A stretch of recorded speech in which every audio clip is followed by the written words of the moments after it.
of Rusumo, the river Akagera flows in a steep ravine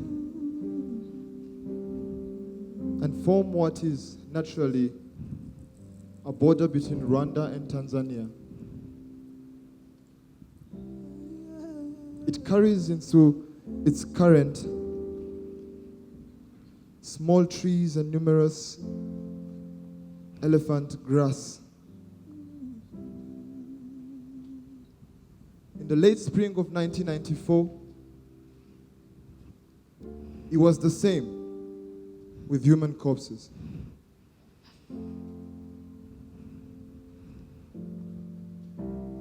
Consider the mathematic. In just 100 days,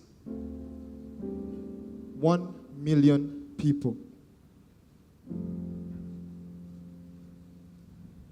I leaned on a bridge and noticed that 2 corpses were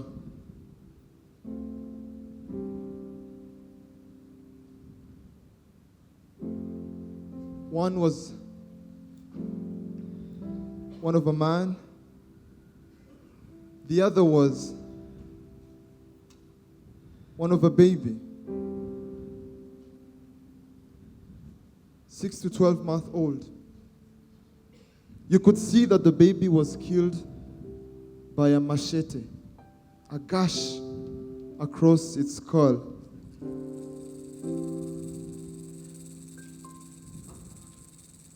On the journey back to Kigali, I kept asking myself, what kind of man would kill a baby? What kind of man would kill a baby? When I reached in Kigali, yet again I asked myself, what kind of man would kill a baby? A man not born to hate, but a man who has learned hatred. A man like you, or a man like me.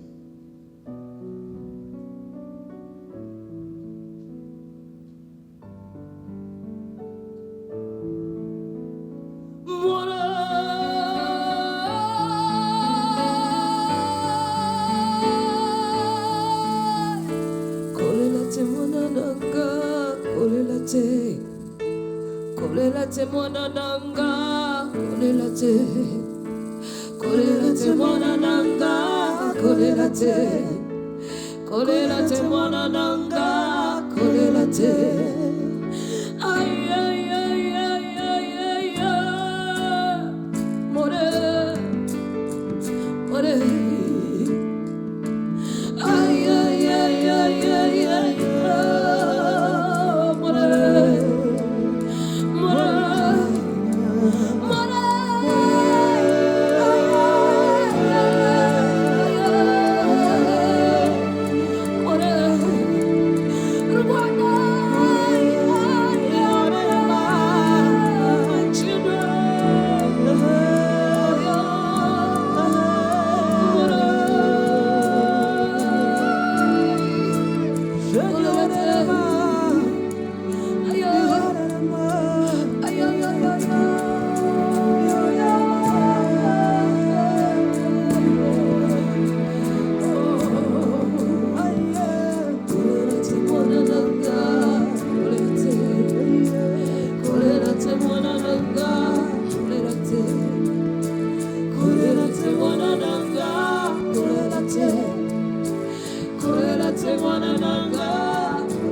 My name is Umutoni Marie-Claire.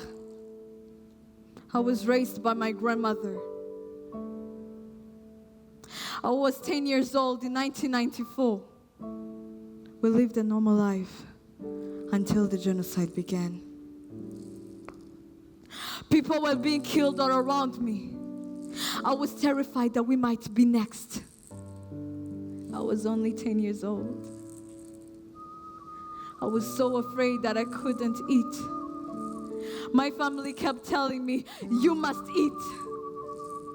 But how can I eat when my friends are being killed? I do not have anyone to play with now. The situation only got worse as the killing went on and on.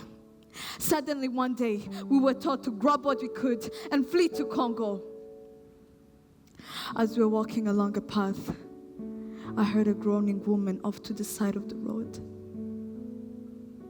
There was a woman lying there, and she had been hacked at the back of her head, her forehead, her left arm, and her left leg with a machete. Despite all that, her baby was still alive, feeding at her dying mother's breast. I called my grandmother over, but she ignored me. I approached the dying woman. In a faint voice, she said, "Help me, help me, not me, my baby. Take my baby. God willing, you will both survive." I reached down to the dying woman. I grabbed the baby. I wrapped her in a cloth stained by her own mother's blood. My family couldn't believe what I just done. Tu te rends compte de ce que tu viens de faire? If they know we're carrying a Tutsi baby, that will be it. Will be done for. All they saw when they looked at that screaming little bundle was danger, disaster. All I saw was a baby, just a baby. I named her Rosa.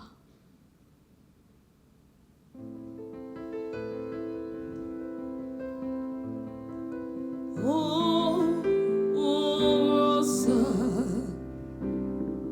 don't fear my child. When you cry, I cry. When you smile, I smile. Oh, Rosa, don't fear my child. When you cry, I cry. When you smile, I smile. When you cry, everything beautiful that you see. When you smile, I smile. Will bring a memory of me. Cause everything beautiful that you see will bring a memory of me. I lived to care for Rosa. Mais je détestais la façon dont ma famille l'a maltraitée.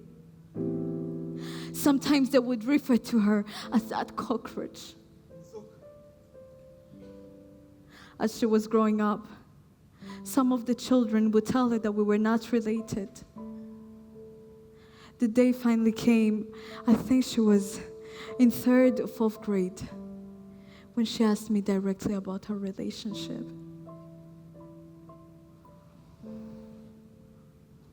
Why does everyone keep telling me, "You're not my mother, not my sister, not even my relative at all"? Why? I had no choice. I had to tell you the truth, that her mother had been killed, that I found her and raised her. And for that, I was both her mother and her sister. Since then, Rosa kept asking questions, hard questions, haunting questions, questions with no easy answer. My mother, what did she look like? She was a dark-skinned woman. Dark-skinned, but Yes. I'm light-skinned. Yes. I guess maybe you might look like your father. My father. Marie, why does your family hate me? It's because you were a burden. They kept trying to force me to get rid of you, but I couldn't. They were so afraid that you get us all killed. But yet I didn't want to put my whole family in danger. I was just a child, raising another child. But what had I done wrong? Nothing. How could you? Nothing. You were a baby, just a baby. You see, you were a Tutsi and we were Hutu. And us carrying you was like trying to cheat death. Sooner or later we'd get caught and have to face it. But I couldn't get rid of you. I told them if I had to die for you, Rasa would die. Marie, may God bless you. There's nothing that I can ever do that will ever repay you. God has blessed me, girl. He blessed me the day I found you. And He has provided for us ever since. Don't you ever forget that. Okay? Now, all I want for you is to grow up, get good grades, lead a good life. What do you want to be when you grow up? My dream is to have a profession that involves justice or kindness, like a judge or even a doctor. Perhaps an artist. An artist? Yes, an artist. Could you tell me any details about my mother? What did she look like? Anything. Harusa, all I have left of your mother is this blood-stained cloth. It's what you were wrapped in when I found you. It's the only memory.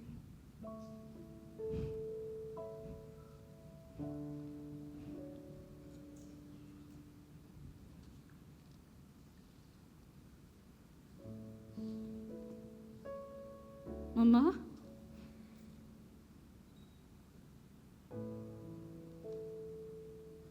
I never got to say goodbye. I never wanted to live without you, but I have.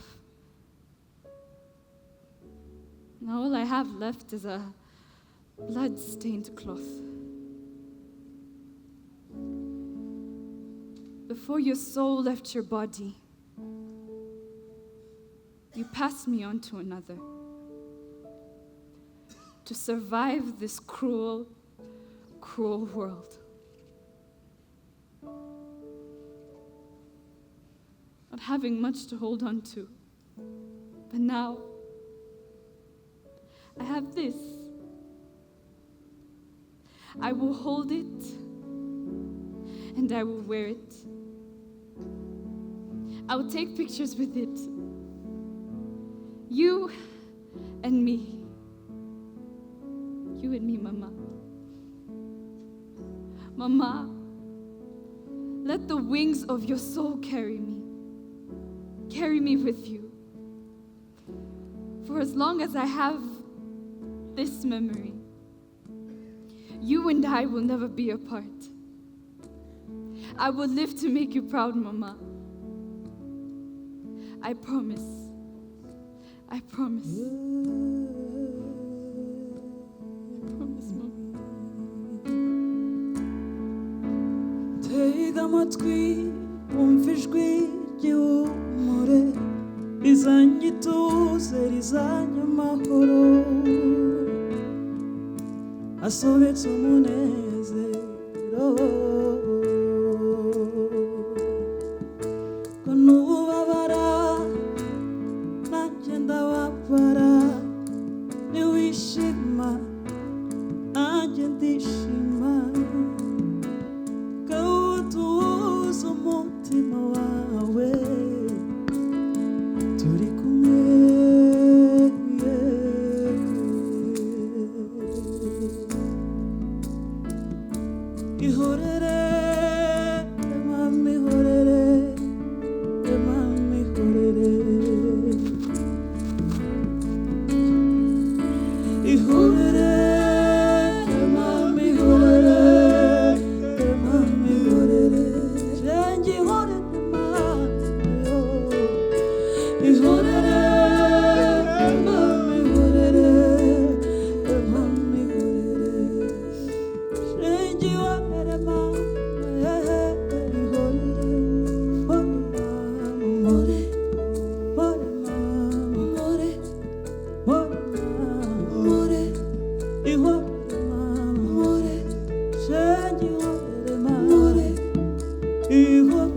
Rwanda nziza, humura humura ngaho gashiye, humura Rwanda nziza, humura humura ngaho gashiye, humura Rwanda nziza, humura humura ngaho gashiye, humura Rwanda nziza, humura humura ngaho gashiye, humura Rwanda nziza, humura humura ngaho gashiye, humura Rwanda nziza, humura humura ngaho gashiye.